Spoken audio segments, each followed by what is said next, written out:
기도하고 찬양하도록 하겠습니다.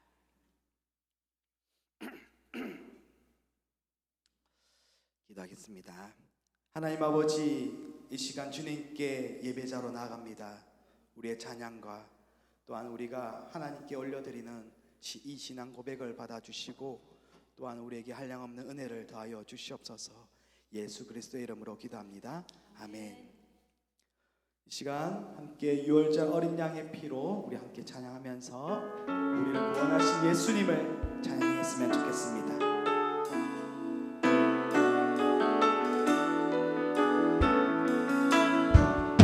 유월절 어린 양의 피로 나의 삶의 문이 열렸네. 저 어둠의 권세는 힘이 없네. 주 보혈의 능력으로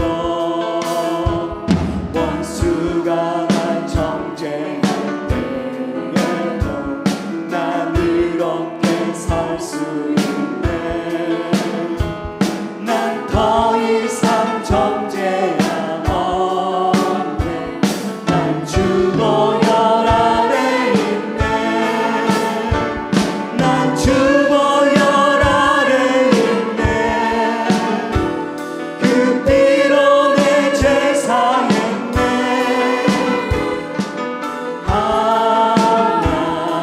하나님의 은혜 날 거룩해 하시옵네. 난 주 보혈 아래 있네. 난 원수의 어떠한 공격에도 더 이상 넘어지지 않네. 난 주 보혈 아래 있네. 유월절 어린 양의 피로 나의 삶의 문이 열렸네.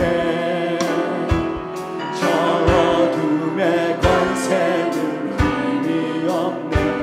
주 보혈의 능력으로 원수가 날 정죄할 때에도 난 그렇게 살 수 있네. 난 더 이상 정죄함 없네. 난 주 보혈 아래 있네. 난 주 보혈 아래 있네. 그 피로 내 죄 사했네.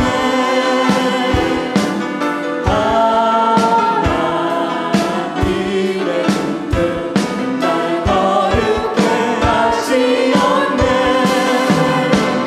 난 주 보혈 아래 있네. 난 원수의 어떠한 공격에도 더 이상 넘어지지 않네. 난 주 보혈 아래 난 주 보혈 아래 있네. 난 주 보혈 아래 있네. 그 피로 내 죄 사했네.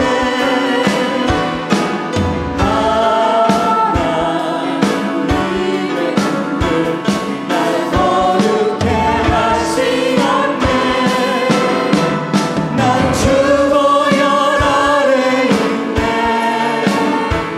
난 원수의 어떠한 공격에도 더 이상 넘어지지 않네. 난 주 보혈 아래 있네. 아멘. 우리는 주 보혈 아래 있습니다. 우리가 이 고백으로 나의 가장 낮은 마음 박수 치면서 기쁨으로 찬양드리겠습니다.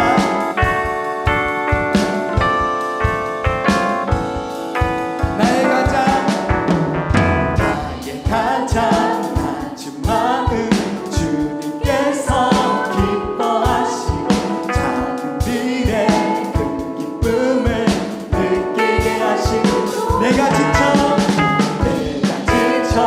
분양할 때 주님 내게 힘이 되시고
예배자입니다. 나는 하나님을 예배하는 예배자입니다. 우리 마음을 다하여서 시간 찬양 드리겠습니다.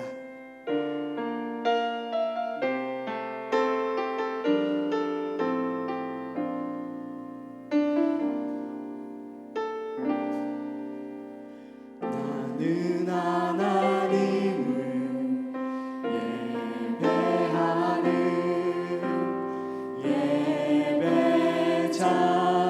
예배자입니다. 내가 서 있는 곳 어디서나 하나님을 예배합니다.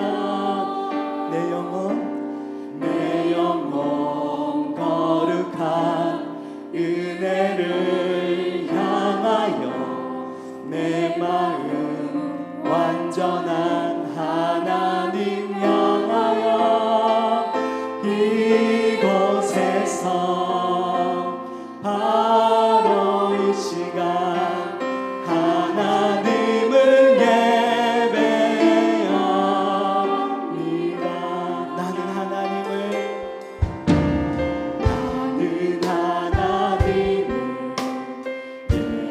예배하는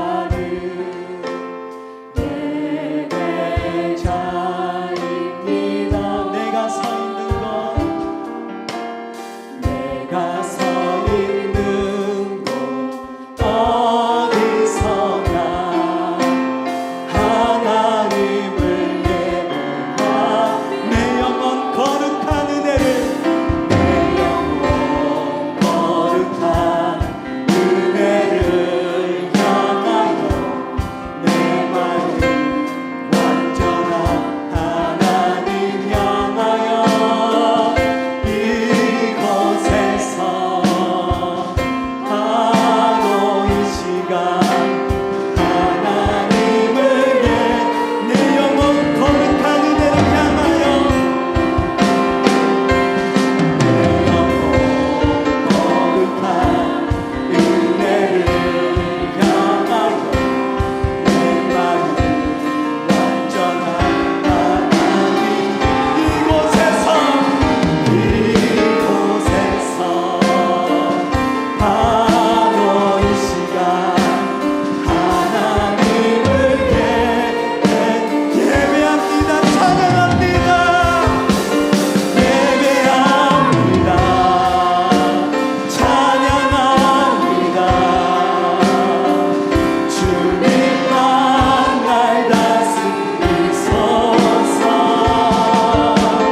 예배합니다. 찬양합니다.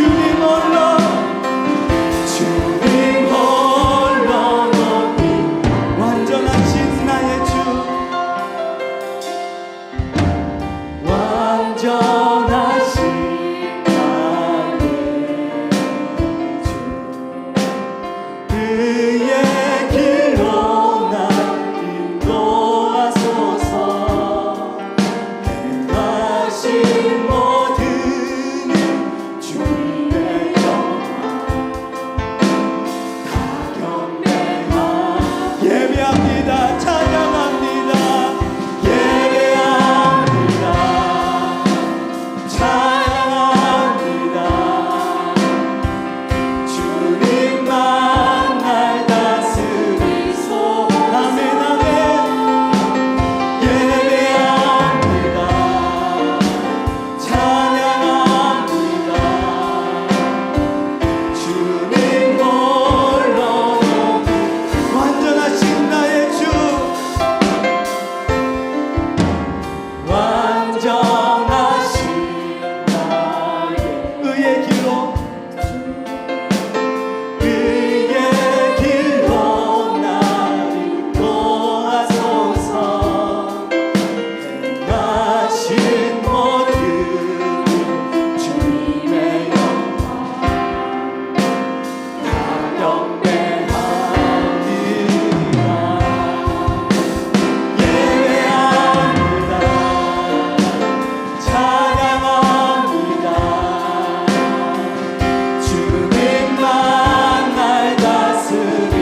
완전하신 주님께 나아갑니다. 우리의 부족함을 안고 우리의 연약함을 안고 우리의 상처와 우리의 아픔을 안고 주님께 나아갑니다. 이 시간 말씀을 통해 은혜를 허락하여 주시옵소서. 이 예배를 통해 은혜를 허락하여 주시옵소서. 이 시간 우리 주님의 이름을 크게 한번 부르짖고 함께 기도하도록 하겠습니다. 주여,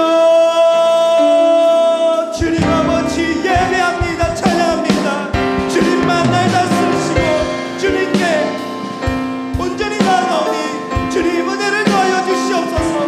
나를 새롭게 하여 주시옵소서.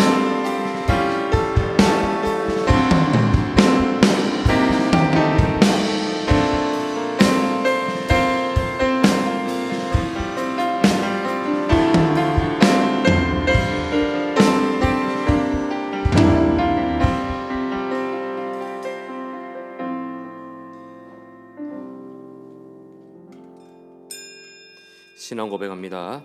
나는 전능하신 아버지 하나님 천지의 창조주를 믿습니다. 나는 그의 유일하신 아들 우리 주 예수 그리스도를 믿습니다. 그는 성령으로 잉태되어 동정녀 마리아에게서 나시고 본디오 빌라도에게 고난을 받아 십자가에 못 박혀 죽으시고 장사된 지 사흘 만에 죽은 자 가운데서 다시 살아나셨으며 하늘 오르시어 전능하신 아버지 하나님 우편에 앉아 계시다가 거기로부터 살아있는 자와 죽은 자를 심판하러 오십니다. 나는 성령을 믿으며 거룩한 공교회와 성도의 교제와 죄를 용서받는 것과 몸의 부활과 영생을 믿습니다. 아멘. 찬송가 407장 찬송하겠습니다. 찬송하신 후에 남이자 권사님 기도해 주시겠습니다.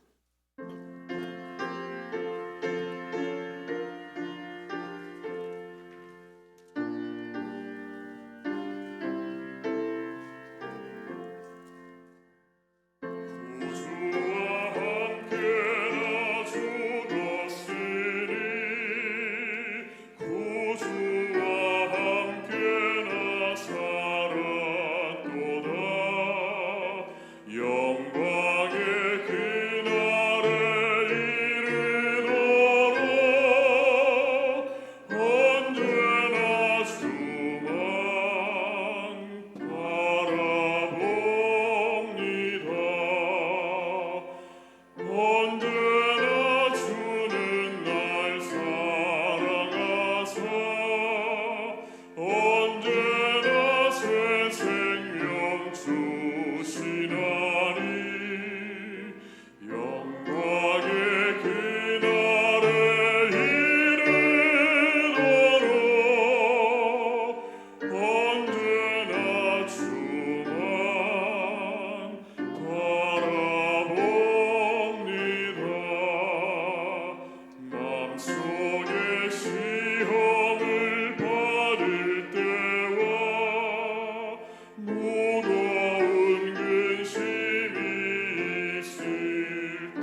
주시나니 영광의 그날에 이르노라 언제나 주만 바라봅니다.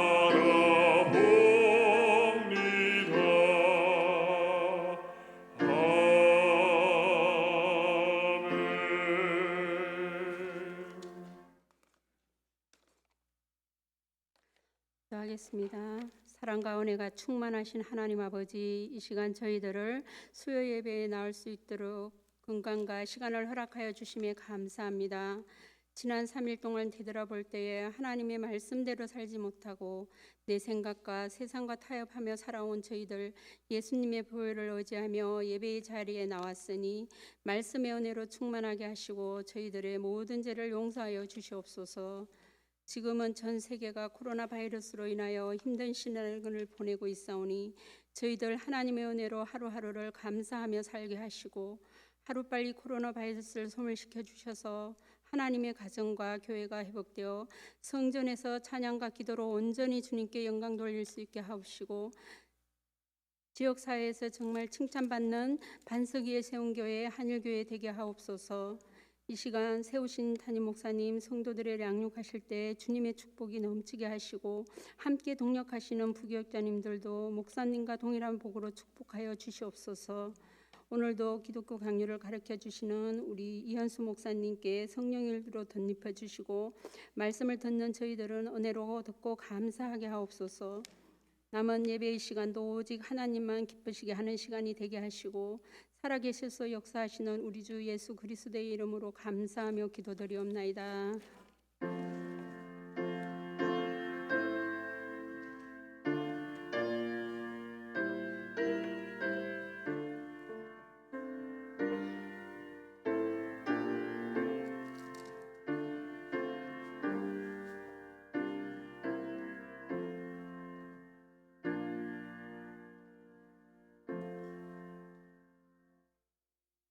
이 시간 우리들에게 주시는 하나님의 말씀은 로마서 6장 1절에서 5절까지의 말씀입니다. 제가 가진 성경으로 신약 246면입니다.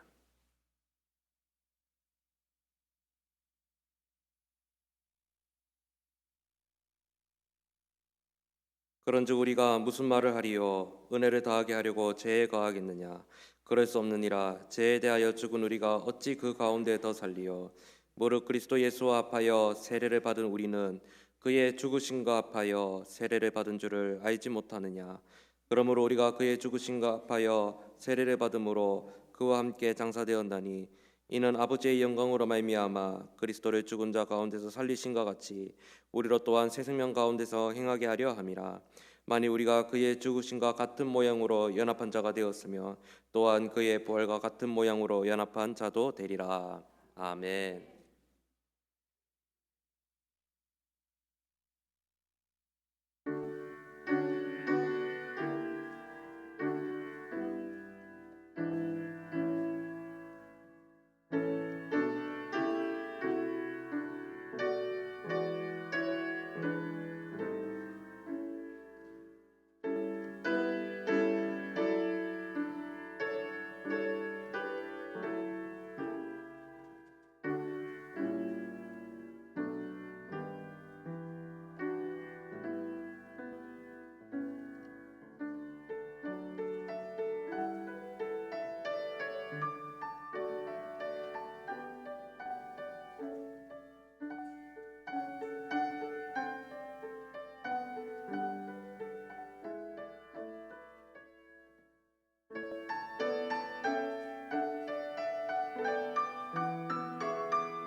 아멘. 하나님께 영광 올려드립니다.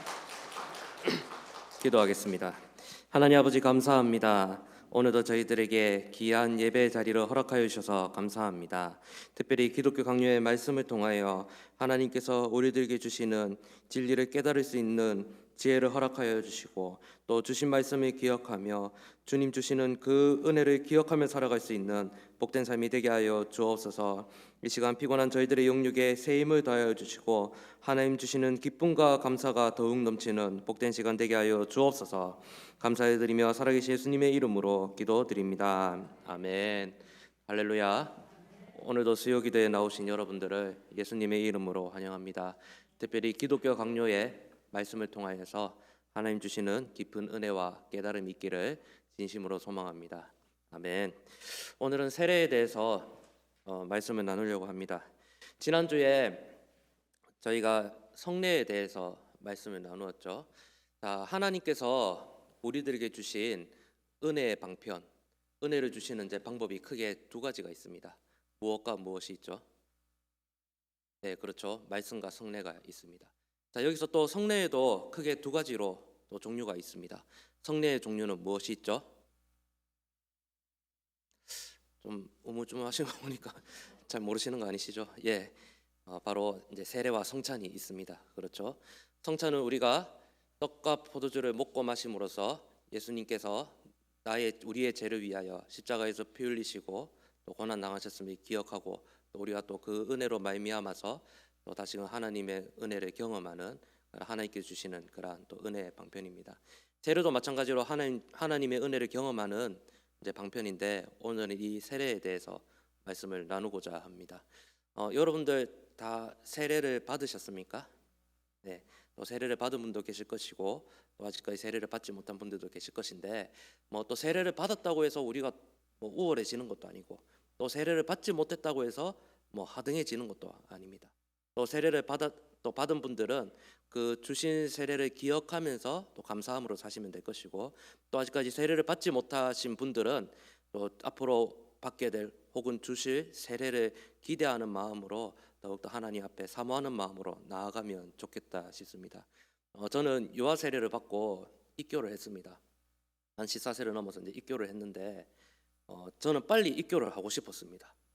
왜 빨리 입교를 하고 싶었냐 하면 오전 예배를 드리는데 1년에 한 번 내지 두 번 빵하고 포도주를 먹는 날이 있더라고요. 저 빵은 무슨 맛일까? 포도주는 진짜 포도주일까? 그래서 또 어른들께서 이 빵과 포도주를 마시면서 엄청 거룩하게 근엄하게 이러고 계시는 거예요. 와, 이 성찬식이 진짜 뭔가 특별한 일인가 보다 이제 생각을 하고 왜 나는 안 주냐 하니까 아직 너는 세례 받지 않지 않았냐, 입교하지 않았냐 하더라고요. 그래서 그럼 입교는 언제 받을 수 있습니까? 라고 하니까 14세 이상 돼야 된다. 네 생일 지나야 된다. 14세 이상. 그렇게 하더라고요. 그래서 저는 아직도 기억이 납니다. 그때 딱 입교를 딱 받고 성찬식 처음 참여했을 때가 아직까지 기억이 납니다. 아, 이 빵과 포도주 맛이 이 맛이구나. 술은 아닌 것 같은데. 근데 어린 생각이었죠. 네. 빵과 포도주의 맛이 중요한 것이 아니고 맛있으면 좋겠지만 맛있는 것이 중요한 것이 아니고 이 빵과 포도주를 먹음을 통해서 임재하시는 그 하나님의 은혜, 그 은혜를 경험할 수 있다는 것이 얼마나 큰 축복인가. 이제 시간이 지나고 철이 좀 들면서 깨닫게 되었습니다. 오늘은 이 세례가 무엇인지 그리고 기독교 강요에서 말씀하는 또 세례의 은혜가 어떠한 것인지에 대해서 말씀을 나누겠습니다. 예, 나눠드린 강의안을 한번 보시겠습니까? 자, 먼저 첫 번째로 세례의 의미가 무엇이냐?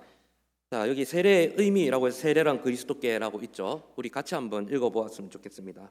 함께 읽습니다. 시작. 세례란 그리스도께 접붙임을 받아 하나님의 한 자녀로 인정받기 위해 교회라는 공동체에 가입하는 인문의 표징이자 성례다. 네, 그렇습니다. 세례는 우리가 예수 그리스도를 믿고 이제 내가 그리스도인이 되었음을 인정받는 것과 동시에 공적으로 이제 내가 교회의 한 회원이 되었음을 이제 공표하는 그러한 표징이자 또 성례라고 할 수 있습니다. 세례를 시행하는 이유는 크게 두 가지가 있습니다. 첫 번째는 세례가 하나님 앞에서 우리의 믿음이 도움이 되게 하기 위해서, 그리고 두 번째는 사람들 앞에서 우리의 신앙 고백이 되게 하려 하기 위해서 세례를 시행을 합니다. 그리고 세례를 통해서 얻을 수 있는 혜택을 크게 세 가지로 정리를 할 수 있습니다. 이제 또 이후에 자세하게 이제 또 설명을 드릴 건데, 첫째는 세례는 우리가 깨끗함을 받은 증거가 됩니다.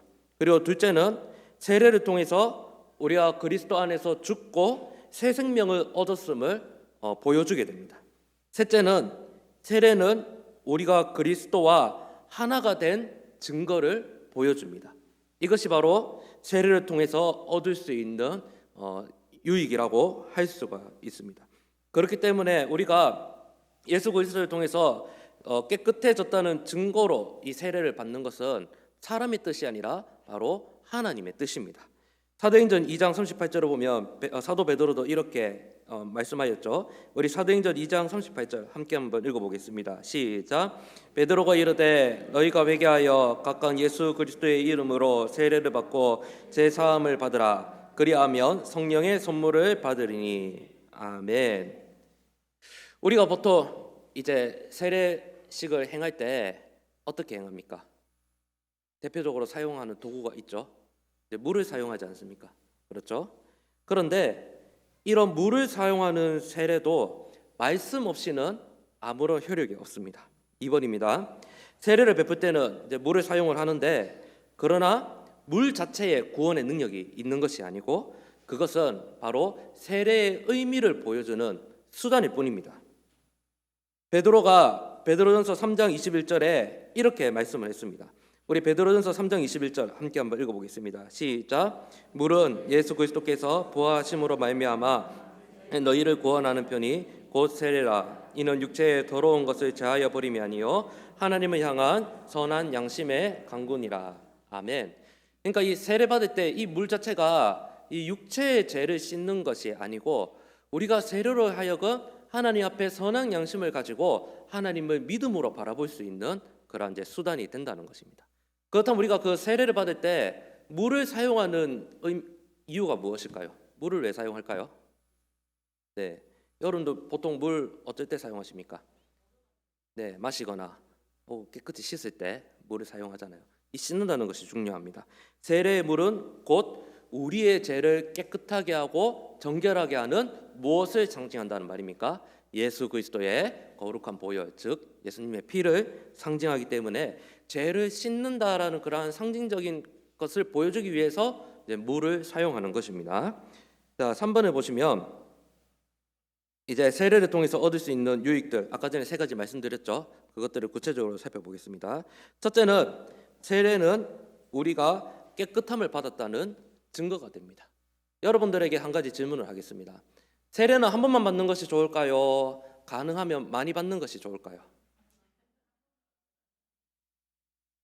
그렇죠. 세례는 많이 받는 것이 아니라 일생에 한 번으로 충분합니다.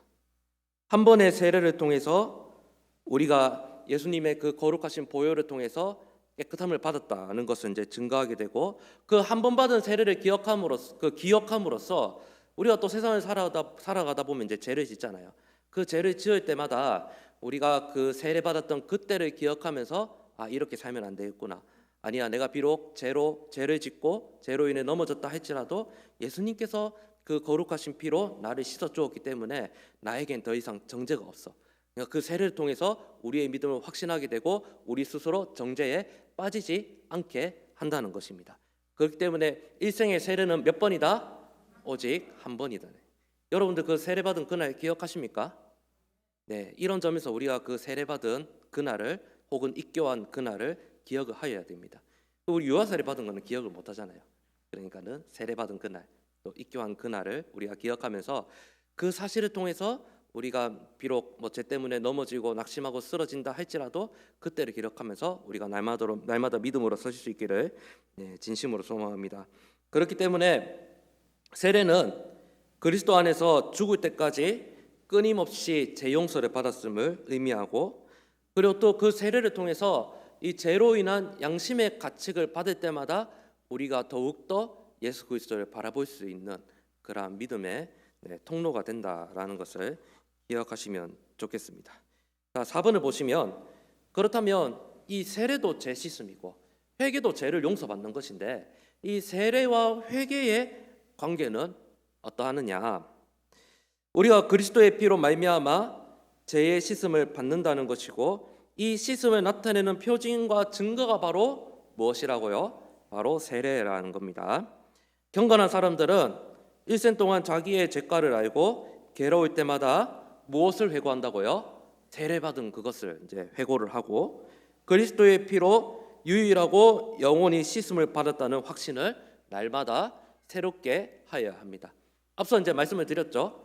우리가 이제 회개할 때마다 하나님께서 우리의 죄를 용서해 주신다, 용서 안 해 주신다? 용서해 주신다는 거죠. 그렇다고 우리가 이 세례를 받았다고 해서 우리가 죽을 때까지 우리의 이 날마다 짓는 죄가 씻음 받은 것은 아닙니다. 근본적으로 이 영적인 죄가 예수님의 피로 씻음을 받았지만 육신을 입은 연약한 우리는 날마다 이제 죄를 짓는다는 것입니다. 그럴 때마다 우리가 그 세례를 기억하면서 영적으로 날마다 새롭게 하나님 앞에 믿음으로 거룩함으로 깨끗함으로 설 수 있다는 것입니다. 이처럼 세례는 우리가 깨끗함과 거룩함의 그러한 이제 믿음의 확신을 주는 표징이라는 겁니다. 자, 그렇다면 세례가 주는 두 번째 유익 5번을 보시겠습니까? 둘째는 세례는 그리스도 안에서 우리가 죽는 것과 그분 안에서 새 생명을 얻음을 알려줍니다. 로마서 6장 4절 다 함께 한번 읽어보겠습니다. 시작. 그러므로 우리가 그의 죽으심과 합하여 세례를 받음으로 그와 함께 장사되었나니 이는 아버지의 영광으로 말미암아 그리스도를 죽은 자 가운데서 살리신과 같이 우리로 또한 새 생명 가운데서 행하게 하려 함이라. 아멘. 무엇입니까? 이 세례를 통해서 우리는 그리스도 안에서 옛 사람은 죽고 중생의 씻음과 성령의 새롭게 하심으로 예수님 안에서 새 생명을 얻고 새 사람이 되었음을 의미합니다. 그래서 이 여기에는 두 가지 약속이 있습니다. 첫째는 이 세례, 이 중생의 은혜를 통해서 하나님으로부터 이 죄로부터 값없는 용서를 받게 되는 것이고요. 그리고 하나님의 의가 우리들에게 전가가 되는 약속을 받습니다. 전가가 무엇입니까? 이 하나님의 의가 우리들에게 옷 입듯이 덧입혀진다는 것을 의미합니다. 두 번째 약속은 무엇이냐면 우리에게 새로운 생명을 얻게 하는 성령의 은혜가 우리들에게 약속이 되는 것입니다. 자, 그렇다면 세례의 세 번째 유익 무엇입니까?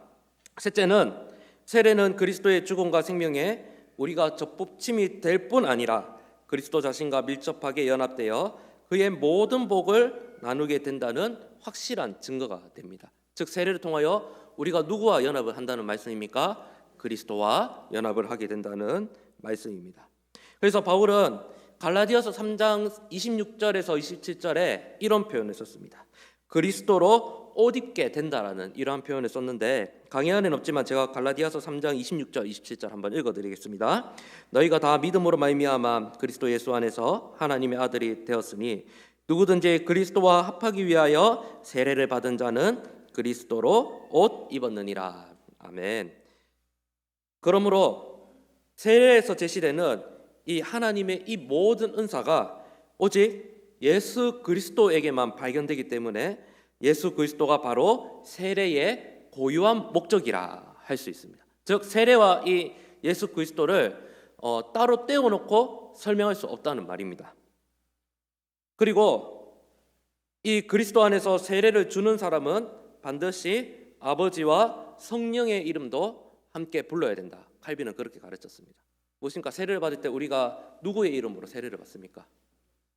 목사님 이름으로 세례받지 않잖아요.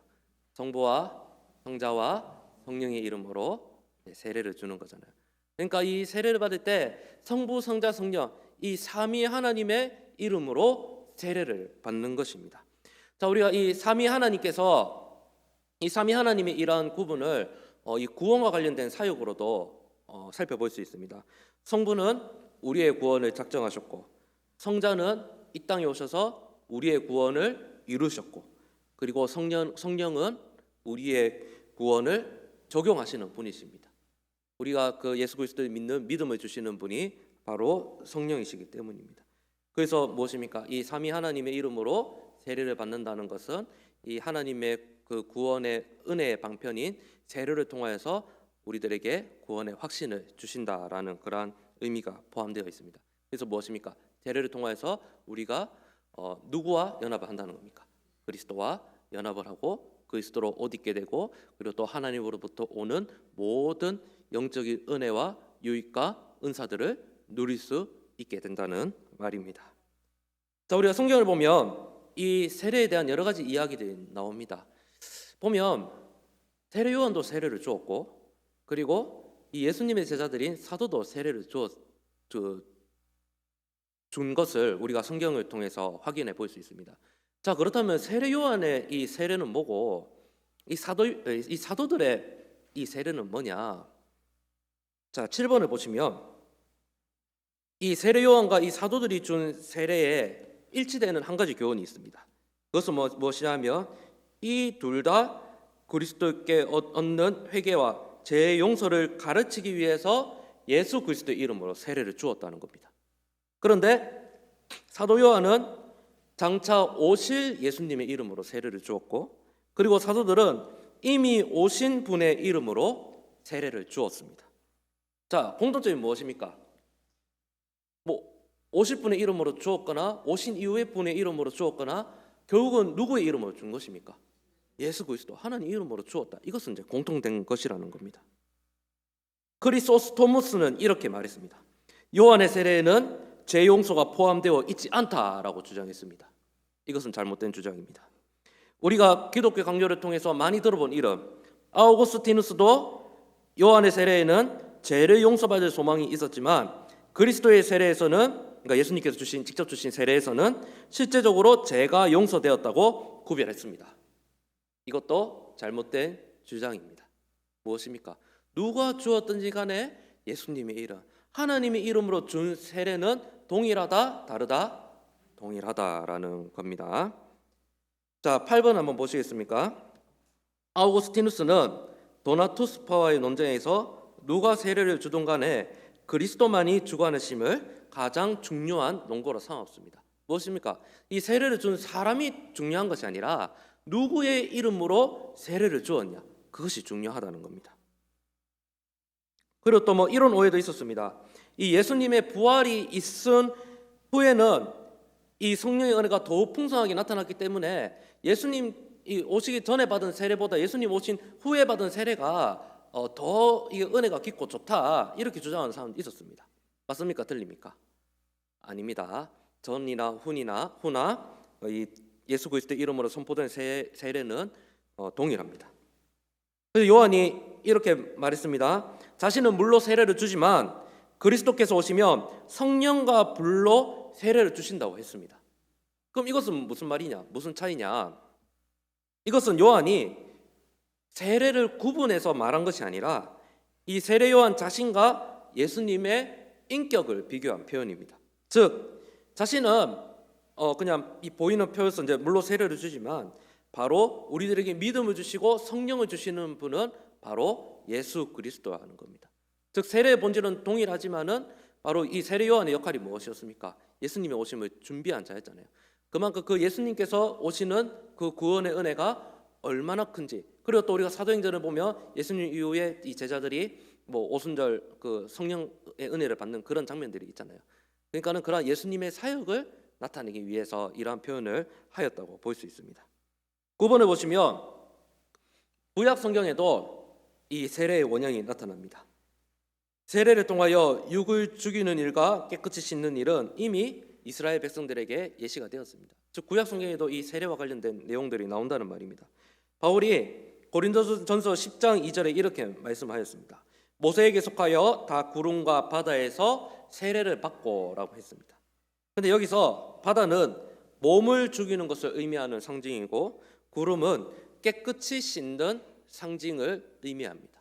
그리고 이것이 이제 신약 시대에 왔을 때 물에 담그거나 머리에 물을 뿌리는 그런 이제 행위로서 이제 정형화된 것이라 볼 수 있습니다. 자, 그다음 10번을 보시면 이 세례와 그리고 원죄와 그리고 이 하나님께서 주시는 의가 무슨 관계가 있는지 한번 설명을 한번 해보도록 하겠습니다. 자, 여러분들에게 질문을 드리겠습니다. 자, 원죄가 무엇일까요? 원죄. 네, 아담으로부터 시작된 그러한 죄를 의미를 하죠. 이제 우리 본성의 부패와 이제 타락을 의미하는 거죠. 자, 이 아담으로부터 시작된 원죄로 의해서 모든 사람들은 100% 완전히 타락했습니까? 아니면 좀 많이 타락을 했는데 그래도 조금의 가능성은 있습니까? 그렇죠? 우리가 이제 지향하는 개혁주의 그리고 칼빈주의에서는 인간은 조금의 이제 소망도 없다. 100% 영적으로 타락했다. 우리가 그렇게 이제 가르치죠. 그래서 하나님의 유죄 선고를 받은 존재, 그리고 하나님의 진노 아래에 있게 된 존재, 그리고 이제 이 연약한 육체를 잊게 되었을 때는 날마다 이런 육체의 일들이 우리들에 발생한다는 거죠. 근데 그 육체의 일은 바로 이 육체의 일은 바로 우리들 안에 이제 일어나는 내적인 죄, 외적인 죄들이 계속 이 땅에 살아가면서 생겨난다는 것을 의미를 하죠. 자, 어떤 사람들이 이렇게 주장했습니다. 이 세례를 받으면 우리가 이제 원죄에서 벗어나게 되고 우리의 원죄가 없어지게 되고 후손에게 유전된 부패가 없어지게 되고 이 아담 본래의 이러한 순결한 본성이 다시 회복된다. 이렇게 주장했던 사람들이 있었습니다. 옳은 말일까요? 틀린 말일까요? 네, 잘못된 주장입니다. 원죄로 인간의 모든 부분은 타락하고 부패했지만 하나님 앞에서 저주와 유죄 선고를 받은 자로 인정되고 유아들까지도 어머니의 태중으로부터 저주를 지고 태어나게 된다. 방금 이 원죄에 대한 설명이죠. 그러나 신자는 세례라는 표징을 통해 이러한 저주가 제거되었고 취소되었다는 확약을 받고 오직 정가로 말미암는 의의를 얻게 됩니다. 즉 세례를 통해서 아까 말씀드렸잖아요. 베드로가 이 세례를 통해서 우리에 있는 이 육체, 이 모든 죄들이 다 없어진다. 이것이 아니고 이 세례를 통해서 하나님의 의가 우리에게 전가되었기 때문에 하나님의 생명 그리고 하나님 주시는 모든 신령한 복과 은혜를 받는 존재가 되었다는 것을 의미를 합니다. 자, 근데 이제 이 세례를 받았지만 그럼에도 불구하고 우리들의 삶 가운데 무엇이 있다는 말이죠? 여전히 죄가 있다는 말입니다. 그런데 이 세례를 주는 목적이 무엇이라 했습니까? 우리가 세례를 통해서 우리가 예수 그리스도를 믿는 무엇을 확신하게 되는 겁니까? 구원을 확신하게 되는 것입니다. 그리고 우리가 이제 날마다 이제 삶을 살아가면서 죄짓고 연약하지만은 우리가 낙담하고 포기하지 않을 수 있는 이유가 무엇입니까? 우리들이 주신 그 은혜의 방편인 그 세례를 바라봄으로 통해서 날마다 무엇에 대한 확신을 더 갖게 되는 것입니까? 하나님을 향한 구원의 확신을 더욱 갖게 된다는 것입니다. 그것이 바로 하나님께서 우리들에게 세례를 허락하신 궁극적인 목적이라 생각을 하시면 되겠습니다. 12번 한번 보시면 이 바울이 로마서 7장에서 이와 같은 말을 하였습니다. 이 자신이 믿음으로 말미암아 구원을 받았는데 여전히 연약한 육신을 입은 나에게는 무엇이 있다는 겁니까? 죄가 있다는 것이라는 겁니다. 그리고 이제 이 바울 이전에 이제 구약의 가르침은 무엇입니까? 율법의 모든 조항을 지켜야지 구원을 얻을 수 있다라고 가르쳤던 겁니다. 그런데 그와 같은 기준으로 대비해 보았을 때 이 율법의 모든 조항을 지켜서 구원받을 수 있는 사람이 이 땅에 있습니까? 없습니까? 없다는 겁니다. 그렇기 때문에 우리가 이 육신의 노력으로는 이룰 수 없지만은 우리가 오직 무엇을 믿음으로? 예수 그리스도를 믿음으로 우리가 구원을 얻을 수가 있다는 겁니다. 그와 같은 구원의 확신을 위해서 하나님께서 우리에게 주신 은혜의 방편이 무엇이라는 겁니까? 바로 세례라는 겁니다. 그러니까 이 바울이 이 로마서 7장에서 이 율법과 의와 이 죄와 이 관계에서 이 많은 고민을 했던 것을, 많은 이 고뇌를 했던 것을 이 확인을 할 수 있습니다. 그래서 이 정리를 하자면 바울은 주님께서 은혜로 받아들이시고 자신과의 교제에 접붙이시고 세례를 통해 교회의 공동체에 가입시키신 사람들은 그리스도를 향한 믿음을 견지하는 동안은 죄책과 정죄에서 해방된다고 결론적으로 가르치고 있습니다. 그래서 로마서 8장 1절 이렇게 말씀하죠. 그러므로 이제 그리스도 예수 안에 있는 자에게는 결코 정죄함이 없나니. 아멘. 그러니까 이 세례를 통해서 우리가 더 이상 정죄함 그리고 죄책감에 사로잡히지 않는다는 것입니다. 아까 그 수요 기도회 전에 찬양했죠? 6월절 어린 양의 피로. 네, 거기서 난 주보혈 아래 있네. 그 피로 내 제사에 있네. 결코 나에게 정죄함이 없네. 라는 것이 바로 세례가 그러한 우리들에게 그러한 은혜를 주신다는 말입니다. 자, 13번을 보면 세례는 고백의 표가 되기도 합니다. 세례는 사람들 앞에서 우리의 신앙 고백이 됩니다. 세례라는 표제를 통하여 하나님의 백성으로 인정되고 싶다는 소원을 우리가 공포하게 되고, 모든 그리스도인과 함께 같은 하나님을 예배하고 같은 종교를 믿음으로 증거하고 끝으로 우리의 믿음을 공개적으로 선언하는 고백의 표가 됩니다.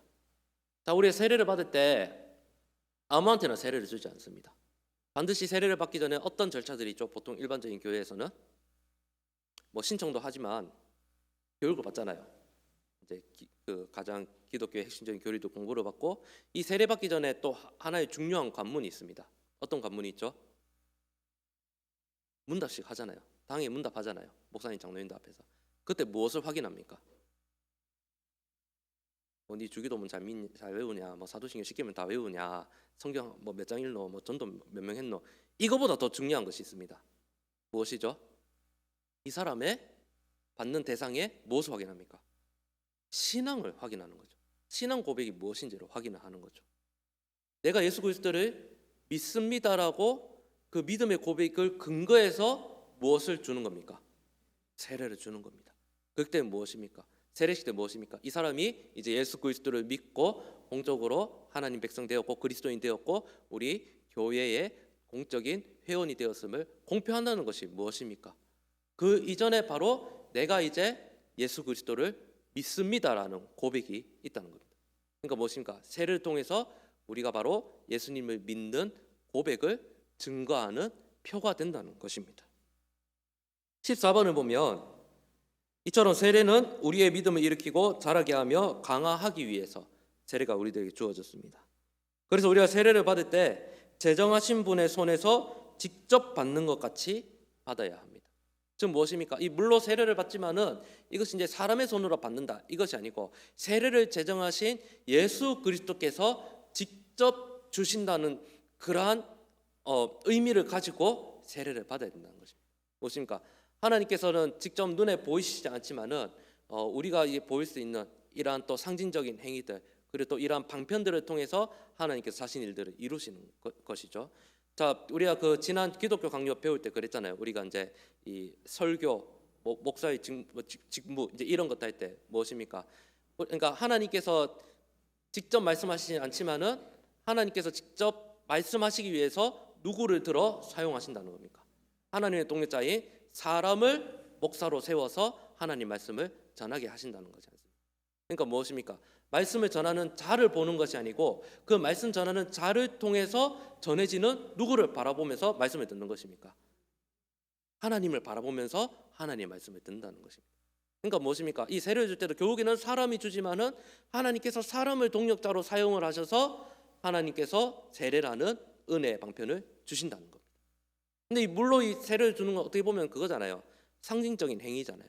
그러나 이 상징적인 행위를 통해서 하나님께서 우리들에게 은혜를 주시고 하나님의 역사를 경험하게 하신다는 것입니다. 그렇기 때문에 하나님께서 이러한 상징과 눈에 보이는 이러한 실상적인 방편들을 사용을 하신다는 겁니다. 자, 10번을 보시면 또 세례는 우리가 제시신을 받았고 하나님 백성 되었음을 의미하는 것을 공적으로 보여주는 것과 동시에 우리의 믿음을 더욱더 확고하게 하는 그러한 역할들을 합니다. 몇 가지 예를 들자면 우리 그 사도행전에 보면은 그 백부장 고넬료 이야기 아시죠? 고넬료 경건한 사람이었지만 그는 이방인이었단 말입니다. 그런데 베드로가 고넬료를 만나서 무엇을 줍니까? 이제 세례를 주는 거죠. 세례. 그런데 이 세례는 이제 우리가 아는 이제 본격적으로 그리스도인이 되었다 이런 의미보다는 하나님의 그러한 영적인 은혜를 더하기 위한 의미로 베드로가 고넬료에게 세례를 주었다 이해하시면 되시겠습니다. 또 보면 사도행전 22장을 보면 사도행전을 보시면 이 사울이 다메섹으로 가다가 이 눈이 어두워지잖아요. 그리고 이 아나니아에게 세례를 받는 그러한 내용들 잘 아실 겁니다. 이때 이 아나니아가 사울에게 세례를 준 것도 이제 너가 그리스도인이 되었으니까 이 세례 받아라. 이것보다는 이제 너의 죄가 용서를 받았기 때문에 하나님의 용서를 믿음으로 확신을 하라는 그러한 의미에서 준 세례로 볼 수 있습니다. 즉 우리가 이제 본격적으로 그리스도인이 되었다는 것을 공표하기 위해서 이 세례를 주는 것도 맞지만은 성경에 나타난 이러한 또 세례도 그리스도인이 되었다는 것을 공포함과 동시에 하나님의 은혜를 더 부각하기 위해서 이러한 주는 의미로도 이제 사용이 된 경우가 있다는 것을 말씀을 드립니다. 또 이후에 또 설명드릴 수 있는 부분들은 또 설명을 드리도록 하겠습니다. 자, 여기까지 봤을 때 이제 16번 한번 보시겠습니까?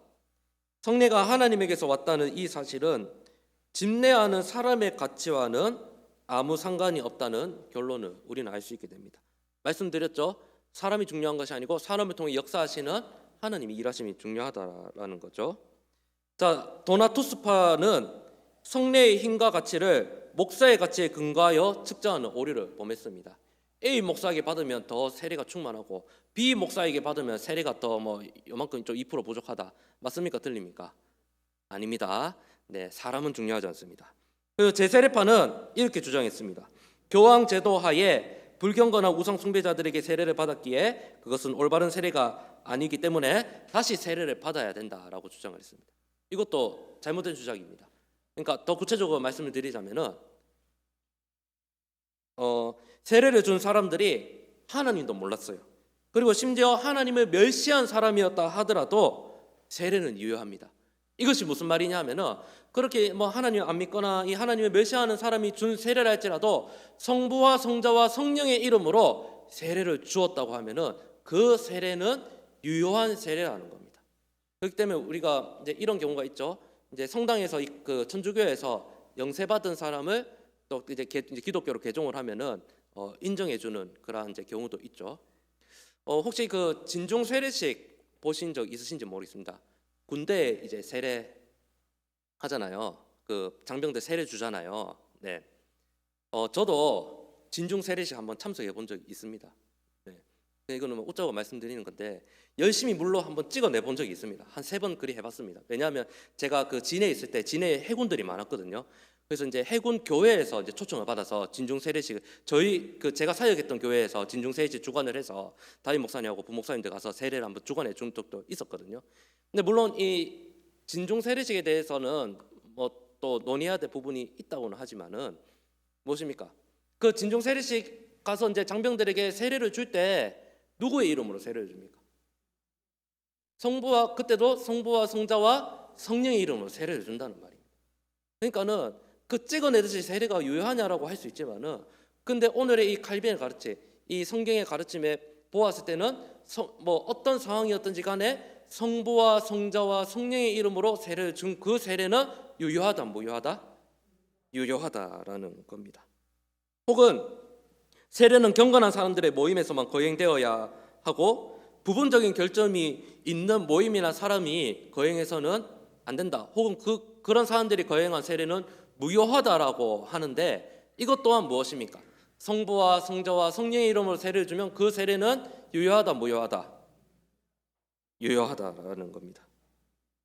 우리가 구약 성경에 보면 요시아나 히스기야, 즉 하나님 앞에 선하게 행했던 왕들의 케이스를 보았을 때 이들의 시대에 하나님을 버린 자들을 전국에서 불러냈을 때 그들에게 다시 할례를 받으라고 주장하지 않았습니다. 이미 할례를 받았기 때문에 또다시 할례 받아 너희 새롭게 되라 이것이 아니고 너희가 이미 할례는 받았기 때문에 하나님 앞에 너희의 심령과 마음을 새롭게 하라라고 권면을 하였습니다. 17번을 보시면 믿음이 없어서 세례에서 받은 약속을 오랫동안 깨닫지 못할지라도 일단 약속은 하나님께서 주신 것이기 때문에 항상 확고하며 믿을만 하다라는 겁니다. 즉 무슨 말이냐 하면 우리가 세례를 무엇을 통해서 받습니까? 우리 자신의 믿음을 통해서 받는단 말입니다. 그러니까 우리가 믿음이 더욱더 강하고 견고할수록 세례를 통해 주시는 하나님의 은혜가 더 크게 와닿고 임한다는 겁니다. 그런데 이 사람의 이 믿음과 관계없이 하나님의 약속은 여전하다, 여전하지 않다. 그러니까 이 하나님의 이 말씀과 약속은 사람의 어떤 상태에 따라 변하는 것이 아니라는 겁니다. 다만 이 하나님의 약속, 하나님께서 주신 세례는 동등하다라는 겁니다. 그런데 그 세례의 은혜를 크게 느낀 것, 적게 느낀 것의 그러한 여부는 누구에게 달려 있다는 겁니까? 그 사람의 믿음에 달려 있다는 겁니다. 믿음에. 그러니까 우리가 설령 그 믿음이 없다 할지라도 하나님께 주시는 그 말씀의 은혜, 그 세례의 약속은 동등하다, 변한다, 동등하다라는 겁니다. 그러니까 그 사람의 믿음을 통해서 하나님 주시는 그 은혜의 그 느끼는 정도의 차이는 있을 뿐이지 하나님 주시는 그 약속은 어떠하다? 신실하다라는 겁니다. 그 18번을 보면 앞서 말씀드린 그러한 세례를 다시 받는 사례들이 다시 등장합니다. 사도행전을 보면 바울이 요한의 세례를 예를 들어 세례를 다시 준 사건이 사도행전 19장에 등장을 합니다. 이것은 세례를 다시 주는 것이 아니고 그들에게 성령의 보이는 은혜를 받게 하는 것으로 이해할 수 있습니다. 하나님의 더 큰 은혜를 경험하고 느낄 수 있도록 또 그러한 이제 의미로서 세례를 주었다라는 것으로 생각해 보시면 되겠습니다. 19번을 보시면 이 이제 세례의 순서가 있죠.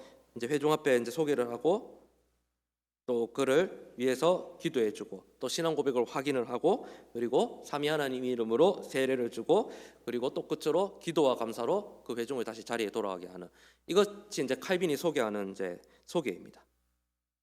자, 세례를 주다, 베프티즈라는 말은 물에 잠긴다라는, 물에 담근다라는 그런 의미를 가지고 있습니다. 옛적에는 정확하게는 머리에 물을 찍는 세례가 아니고 무엇입니까? 직접 이제 강가에 데리고 와서 물을 이제 푹 잠그는 그런 이제 침례를 행했습니다. 근데 이제 오늘은 이제 장로교 정치에서는 이제 여러 이제 역사의 이런 교회 회의를 거쳐서 이제 간소한 약식으로 이제 머리에 물을 이제 찍는 그런 것으로 그렇게 이제 시행을 하죠. 제가 이제 예전에 중고등부 사역할 때 어떤 학생이 있었습니다. 아직 세례를 안 받은 친구인데 자기는 침례를 받고 싶대요. 그래서 이렇게 물에 머리 찍는 거 말고 자기는 침례 주면 안 되냐는 거예요. 그래서 이제 그 친구 보고 얘야 우리는 이거 물에 찍는 것밖에 안 하는데 저기 물 잠기는 침례를 받으면 저쪽에 옆에 이제 우리 그 진해 큰 침례교회 있는데 거기 가서 받고 올래? 이렇게 이야기했습니다. 근데 그 친구 나름의 이제 이러한 믿음의 확고함이었던 것 같아요. 그래서 결론은 어떻게 됐을까요? 그 친구 침례를 받았을까요? 세례를 받았을까요? 하나님께서 그 친구의 마음을 잘 또 이렇게 만져주셔서 동의하에 이제 세례를 받았습니다. 우리 교회에서. 네. 그런데 중요한 것은 무엇입니까? 물에 담근다고 해서 하나님 은혜가 더 이게 더 풍성하고 머리 이게 물 조금 발랐다고 해서 하나님 은혜가 이게 이제 찍 바른 듯한 느낌이 들고 그게 아니라는 겁니다. 형식보다 무엇이 중요하다? 본질이 중요하다라는 겁니다. 자, 그리고 20번에서 22번까지는 종합해서 말씀을 드리겠습니다. 세례는 이 사역자의 직무의 한 부분이기 때문에 개인이 스스로 이 세례를 집례하는 것은 잘못된 것이다. 하나님으로부터 공적으로 인정받은 직분, 공적으로 이 권한을 인정받은 사역자만이 할 수 있다라는 겁니다. 그래서 이제 그리스도께서는 그가 임명하신 사도들에게 이 일을 명령하실 때 친히 합법적인 시행자의 직책을 감당하게 하시고 자기의 본을 따를 것을 염두에 두셨으며 그것을 본 제자들에게 그대로 주님의 만찬을 집례하라 그렇게 명령했습니다. 사도행전 28장 19절을 보면은 그러므로 너희는 가서 모든 민족을 제자로 삼아 아버지와 아들과 성령의 이름으로 세례를 베풀라라고 말씀을 했습니다. 이것은 이제 예수님의 제자인 사도들에게 주신 예수님의 지상 명령입니다. 그러니까 무엇입니까? 세례는 아무나 개인적으로 하고 싶다고 해서 아무리 사람이 안 중요하다 하지만 아무나 할 수 있는 것이 아니고 하나님으로부터 공적으로 임명을 이 일을 위하여 임명을 받은 직분과 사역자만이 행할 수 있다는 겁니다.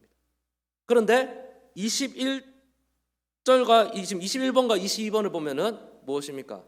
제가 이 설교 준비하면서 우리 수요기도회 우리 또 이 여성 성도님들 많이 오셔서 좀 이게 어떻게 해야 되나 고민을 했는데, 네, 중요한 것은 제가 지금 뭐 남성적인 여성적인 지금 차별 발언을 하는 것이 아닙니다. 오해하지 마시고 이 아우구스티누스 그리고 그때 당시 이 교회 회의에서는 이와 같이 직분을 받은 사역자가 세례를 줄 수 있기 때문에 여성들은 세례 줘서 안 된다라고 했습니다. 네, 짜식게 편집하시면 안 됩니다. 네, 이여성 목사가 이랬다고. 이 의미는 무엇이냐면 그때 당시에 대부분의 사제직은 남자가 있습니까? 여자가 있습니까? 남자가 했단 말입니다. 중요한 것은 무엇이냐면 남자가 있다 여자가 있다 이 남녀의 이 차별을 중요하게 보는 것이 아니라 중요한 것은 하나님께서 임명하신 직분자 즉 사역자가 이 세례를 줄 수 있다라는 것을 가르치기 위해서 그 당시에 그런 상황에서는 남자가 직분을 받은 사역자가 세례를 줄 수 있다라는 것을 칼빈은 가르쳤습니다. 그래서 이제 정리를 하자면 이 세례의 역할 말씀을 드렸죠. 세례는 하나님 주시는 이제 은혜의 방편이다. 그리고 세례를 통해서 우리의 믿음을 고백하는 표가 된다. 그리고 세례를 통해서 우리가 그리스도와 연합을 하게 되고 하나님 주시는 모든 생명과 은혜를 누리게 된다. 그런데 세례를 받아서 우리의 죄가 완전히 해결되었냐? No, 그것은 아니라는 겁니다. 우리가 이 땅 육신의 몸을 입고 있는 동안에는 우리는 날마다 죄를 짓고 또 날마다 실패하기 때문입니다. 그러나 우리가 그 세례라는 그 표를 통해서 우리가 죄 때문에 날마다 넘어지고 낙심하지만은 그것을 통해서 우리가 예수님의 우리를 깨끗하게 하신 그 보혈의 은혜를 더 깊이 생각하고 우리가 다시 믿음과 구원의 확신을 가지게 된다는 겁니다. 그리고 또 그 세례는 아무나 받을 수 있는 것, 아무나 줄 수 있는 것이 아니라 하나님께 임명받은 공적인 사역자, 그리고 또 사람의 상태와는 상관없이 성부와 성자와 성령의 이름으로 베푼 세례는 유효하다, 무효하다? 유효하다라는 겁니다. 마지막으로 그렇다면 세례를 못 받은 사람은 어떻게 되느냐? 세례 못 받으면은 천국 못 갈까요? 아닙니다. 세례의 유무와 상관없이 구원은 누구에게 달려 있다? 하나님에게 달려 있다는 겁니다. 그러니까 세례를 못 받아서 저 사람 천국 못 가고 구원 못 받으면 어떡하나? 그것은 우리의 생각이라는 겁니다. 이 세례의 표징을 고의적으로 누락한 것이 아니라면 사역자들의 임무는 지켜져야 하고 서로 성례를 받지 못했다 할지라도 하나님의 은혜는 말씀을 통해서도 오기 때문에 안전합니다. 그렇기 때문에 무엇입니까? 세례를 받은 여러분들은 그 받은 세례를 기억하면서 날마다 더욱 믿음으로 서기를 바라고, 또 세례를 받지 못하신 분들은 먼저 교회 다녔으니까 뭐 무조건 세례 받으라 그렇게 강요할 필요도 없습니다. 믿음의 양심을 따라 그 사람이 그러한 세례를 통해서 하나님 주시는 은혜를 더욱 깊이 있게 경험하기를 기대하는 마음으로 또 우리가 또 그분들을 위해서 기도해 주는 것이 바로 세례를 대하는 올바른 자세이라 생각합니다. 하나님께서 우리들에게 주신 그 세례를 기억하면서 하나님 주시는 그러한 풍성한 은혜들을 날마다 기억하고 날마다 믿음으로 승리하는 우리 성도님들의 삶이 되실 수 있기를 진심으로 소망합니다. 아멘. 기도하겠습니다. 하나님 감사합니다.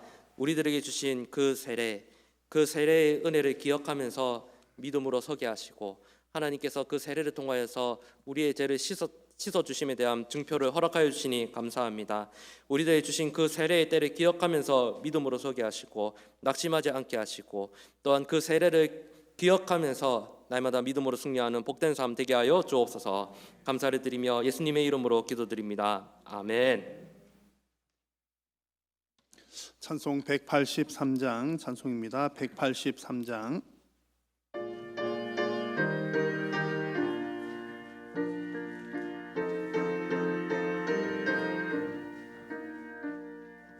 빈들의 마른 풀같이 시들은 나의 영혼 주님이 약속한 성령 간절히 기다리네 가물함의 마른 땅에 단비를 내리시는 성령의 단비를 부어 새 생명 주옵소서.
할렐루야.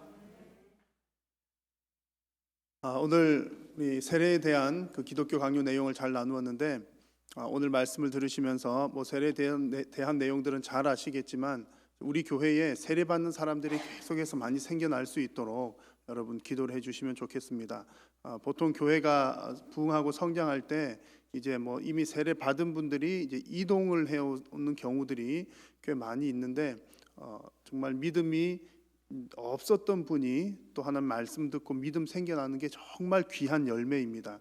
감사하게도 우리 교회는 1년에 어른들 장년층에서 세례 받는 분들이 꽤 여러분들이 됩니다.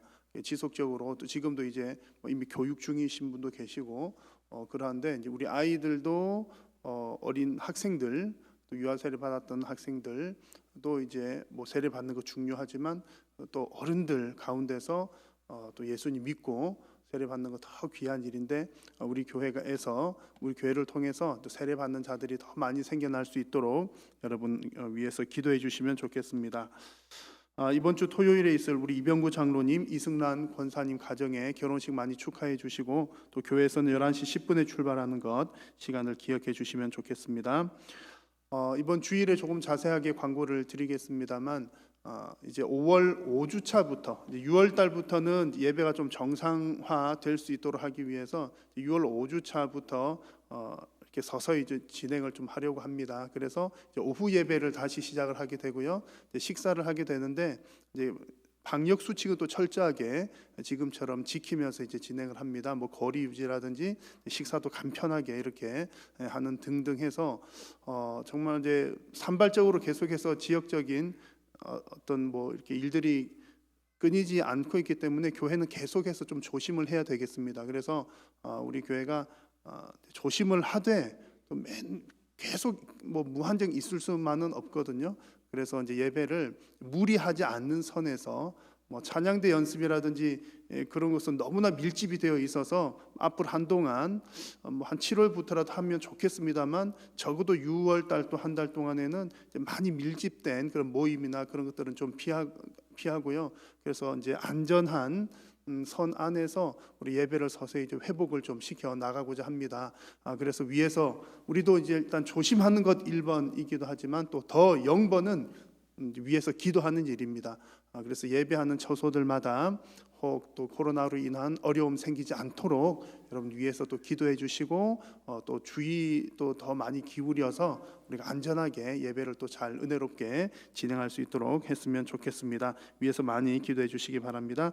주보에 있는 나머지 광고들 참고해 주시기 바라고요. 이 시간 우리가 합심해서 함께 기도할 때에 또 오늘 주신 말씀을 또 기억하면서 우리 교회에 세례받는 영혼들이 많이 생겨날 수 있도록 또 위에서 기도해 주시고 우리 교회를 위하여서 성도님들의 가정들을 위해서 특별히 어려움 당한 우리 성도님들 위해서 기도해 주시고 또 코로나 때문에 여러 가지 어려움 당한 성도님들의 개인의 삶도 또 경제적인 삶도 하나님 회복시켜 주시고 또 예배도 회복시켜 주시어서 또 안전하게 건강하게 예배를 잘 은혜롭게 진행할 수 있도록 하나님 도와주시기를 또 기도하시고 여러분들의 간절한 기도의 제목들을 위해서 우리 주님 이름 한번 간절히 부르고 함께 기도하겠습니다. 주여 살아계신 여호와 하나님 아버지 은혜를 감사합니다. 오늘 이 밤에도 사랑하는 성도님들을 부르셔서 주님 영광 받아주시니 감사합니다. 하나님의 기독교 강요를 통하여 주님 세례에 대한 말씀들을 함께 나누었습니다. 하나님 아버지 세례의 의미를 우리가 깊이 깨달을 뿐만 아니라 또 우리 한일교회에 참으로 세례받는 자들이 계속해서 생겨나도록 하나님 있는 하나님의 백성들이 주님 계속하여 주님 생겨날 수 있도록 하나님 은혜를 도하여 주시고 우리 한일교회에 참으로 영과 진리로 예배하는 자들이 가득 차고도 넘치도록 하나님 은혜 도하여 주옵소서. 참으로 반석 위에 세운 교회로 주님의 영광이 되게 하시고 지역사회에서 소금과 빛된 사명 감당케 하여 주시고 온전히 하나님 영광만 크게 드러내는 우리 한일교회와 모든 성도님들의 삶이 되게 하여 주옵소서. 특별히 하나님 어려움 당한 성도님들 가정을 위로하여 주옵소서. 코로나로 인하여서 하나님 어려움 당한 우리 경제적인 부분들 또한 건강의 부분들 우리나라의 여러 사정들 하나님께서 회복시켜 주시고 치료하여 주시고 주여 긍휼을 베풀어 하여 주옵소서. 특별히 하나님, 우리가 예배를 주님 다시금 회복하고자 하오니 하나님 자비를 베풀어 주시어서 또 우리가 할 수 있는 노력은 다하되 하나님께서 지키시고 보호하여 주시어서 하나님 예배 각 처소들마다 예배함을 안전하게 예배하며 기쁨으로 예배하며 또한 은혜로 예배할 수 있도록 하나님이여 도우시고 함께하여 주옵소서. 오늘 이 밤에 주님 앞에 간절히 기도하는 우리 사랑하는 성도님들의 모든 기도의 제목들이 주님 앞에 연락되게 하여 주시고 하나님께 간절히 믿음으로 구하고 응답받음으로 살아계신 하나님의 은혜를 체험하는 귀하고 복된 우리 모든 심령들이 다 되게 하여 주옵소서. 하나님께서 돌아오는 발걸음과 그들의 가정과 모든 생업 위에도 복을 더하여 주시고 온전히 하나님의 기쁨으로 살아가는 우리 성도님들 삶이 다 되게 하여 주시옵소서. 주님 감사합니다. 살아계신 우리 하나님 은혜를 감사합니다. 오늘 이 밤에도 사랑하는 성도님들을 통하여 하나님께서 영광을 받으시고 또 우리 모든 심령 가운데 은혜 더하여 주시니 감사합니다. 하나님께서 늘 동행하여 주시고 함께하여 주심으로 하나님의 살아계심을 날마다 더욱더 깊이 체험하는 복된 성도님들 되게 하여 주옵소서. 오늘 이 시간 간절히 구한 모든 기도의 제목들이 주님 앞에 상달되게 하여 주시고 하나님 앞에 구한 그 모든 기도의 제목들이 하나님의 뜻을 따라 응답받음으로 하나님의 살아계심을 또한 날마다 체험케 하여 주옵소서. 특별히 아버지 하나님, 코로나로 인하여서 주님 어려워진 모든 삶의 형편들과 여건들 하나님께서 회복시켜 주시고 또한 아버지 우리가 더욱더 주의를 기울이되 하나님의 은혜로 안전하게 은혜롭게 좀 예배를 지속하고 진행할 수 있도록 주님 은혜 베풀어 주옵소서. 주님 앞에 이 시간 귀한 예물 드리는 손길들이 있사오니 드리는 손길 위에 복을 더하여 주시고 주님 나라 위하여 귀한 물질 사용하여 주옵소서. 돌아오는 발걸음을 지키시고 늘 주께서 각 가정마다 동행하여 주시옵기를 간절히 비오며 우리 구주 예수님의 이름으로 기도드립니다. 아멘. 하늘에 계신 우리 아버지여, 이름이 거룩히 여김을 받으시오며 나라가 임하시오며 뜻이 하늘에서 이루어진 것 같이 땅에서도 이루어지이다. 오늘 우리에게 일용할 양식을 주시옵고 우리가 우리에게 죄 지은 자를 사하여 준 것 같이 우리 죄를 사하여 주시옵고 우리를 시험에 들게 하지 마시옵고 다만 악에서 구하시옵소서. 나라와 권세와 영광이 아버지께 영원히 있사옵나이다. 아멘.